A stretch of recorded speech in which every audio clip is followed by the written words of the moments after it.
प्रेग्नन्सीमध्ये रोज रात्रीची झोपच येत नाही. तुम्हालाही असं होतंय का? हॅलो हाय, वेलकम इन आरोग्य सखी. गर्भधारणेत रात्री झोप येत नाही कारण कंबरदुखी, पोटाचा भार किंवा विचारांमुळे झोप उडते. मग या 5 सोप्या टिप्स नक्की ट्राय करून पहा. डाव्या कुशीवर झोपा, जेणेकरून रक्तप्रवाह सुधारतो आणि झोप छान लागते. दुसरं म्हणजे झोपण्याआधी मोबाईल दूर ठेवा, म्हणजे डोळे आणि मेंदू शांत राहतो. तसंच कोमट दूध किंवा हळदीचं दूध झोपण्याच्या आधी घ्या, जेणेकरून झोप छान लागते. तसंच उशीचा योग्य वापर करा, म्हणजे पायाखाली किंवा पोटाखाली एक उशी घेऊन तुम्ही झोपू शकता. ते पण डाव्या कुशीवर झोपल्यावर छान झोप लागते. तसंच झोपण्याआधी खोल श्वासोच्छ्वास घ्या, जेणेकरून मन शांत होतं.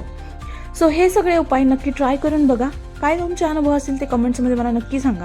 आणि हो, हे सगळे उपाय ट्राय करूनही जर तुम्हाला झोप येत नसेल तर मग डॉक्टरांचा सल्ला नक्की घ्या, कारण चांगली झोप म्हणजे चांगलं आरोग्य. चला भेटू नेक्स्ट व्हिडिओमध्ये. तुमचे अनुभव नक्की कमेंट्समध्ये सांगा. व्हिडिओ आवडले असेल तर लाईक, शेअर, चॅनलला सबस्क्राईब करा. बाय.